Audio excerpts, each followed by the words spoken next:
Breaking tonight, Obamacare falls short, way short, as new reports suggest that almost 5 million people have so far lost insurance and less than 50,000 have signed up to buy it from the feds.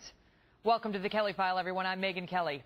The Wall Street Journal is quoting sources tonight saying that less than 50,000 have purchased insurance through the federal Obamacare exchange thus far.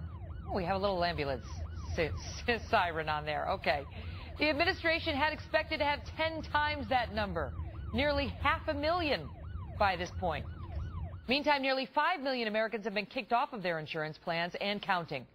President Obama suggesting he is looking now for a fix to help these Americans, but that could come at quite a cost to the taxpayers. Mark Thiessen is a fellow at the American Enterprise Institute and a former speechwriter for President George W. Bush. Mark, good to see you again. And so they wanted to have... They wanted to have 10 times as many registered by now as they have. They've got 50,000 registered through healthcare.gov, according to these reports. Where does that leave us in terms of a fix? Well, it means that we're going to have more uninsured on January 1 than we did when we began. 50,000 in, 5 million out. I mean, that's crazy. It's disaster. It's absolute debacle for the president. And look, so they're flailing around for some kind of solution. And you know, the reality is, so one of the things they're talking about are these premium supports that we've talked about. You know, why should the American taxpayer get the bill for Obama's dishonesty? So just tell the viewers what that means, premium support. So premium support means that if you're losing your health care because of Obamacare, and they've jacked up your premiums because you have to get all sorts of coverage you don't need, they're going to give you a taxpayer subsidy to cover some of the difference in your premium cost. That's one of the ideas that the president floated in his interview the other day. I mean, the problem with that is, number one, that doesn't solve the problem if your deductible has doubled. That doesn't solve the problem if you've lost your doctor. A premium subsidy can't bring back your doctor if you lost him with your coverage. But also, you've had millions of Americans who are happy with their health care and happy to pay for it themselves. Right. And now they're going to get taxpayer subsidies for coverage they don't want, and not because they want subsidies, but because Barack Obama made health care unaffordable for them. It's a disaster. That's the crazy thing that I can't get over in these discussions, is that you're taking people who didn't require premium subsidies, who were happy paying their own premiums, and with the coverage they had, and believed the president's promise they could keep it. Now they can't keep it. They're forced to shop on the website that they can't get on. And when they finally get on there and have the sticker shock of seeing their premiums sometimes quadrupled, sometimes more, now they're going to get a subsidy from the American taxpayer that they never wanted and that we as taxpayers cannot afford. Where are we going to get that money from?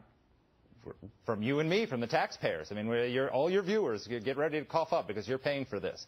And also, on the other hand, he's going to have to go to Congress to get that. He keeps talking about an administrative fix. The reason he wants an administrative fix is because he doesn't want to go to Congress, because he knows that if he goes to Congress, the Republicans are going to take over the train and force all sorts of changes he doesn't want. But the problem he faces are twofold. One, the Democrats in Congress are the ones who are going to insist on Congress having something to do with it, because you've got this dozen vulnerable Democrats who are going to lose their seats because of Obamacare. They want to be involved in any fix, so they're going to insist that he not sideline Congress. And second of all, he can't get the premium subsidies for people above 400% of the federal poverty rate, the middle and upper middle income people, without Congress. He doesn't have the authority to do it, so he needs legislation to do it. So he's going to have to. But here's the thing. Right now, if these numbers stay as low as they are right now, 50,000 who've signed up through healthcare.gov, and reportedly it's 50 or just over 50 on the state exchanges, more in Medicaid, but we're not counting them because they don't pay. They don't pay into the system at all. That's basically free health care for them, free for them, but not for the rest of the people. So maybe 100,000 people, 100,000 paying customers have signed up for this thing right now. They're looking to have 7 million by March. So the question is, what's this going to do? Is it going to add to the deficit? If he can't get a tax hike on the taxpayer, I mean, I don't know where he's going to get the money. So does it add to the deficit? Because if it does, Mark, then it breaks this promise. Listen. I will not sign it if it adds one dime to the deficit now or in the future. Period. Period. Yep. I'm sure he'll offer some sort of tax increase to cover the cost so he can keep that promise. He'll figure out some way to do it. But I mean, look, this is all going to come to a head on January 1, because as you said, we're now at 50,000 people signing up, 5 million losing health care. That number of people signing up is not going to accelerate very much. The number of people losing health care is going to. So you're going to have a situation on January 1 where millions and millions of people who were insured on December 31st are going to be uninsured on January 1 because of Obamacare, and that's going to cause all hell to break loose on Capitol Hill. That's a nightmare scenario. Mark, thank you. Thank you, Megan. That is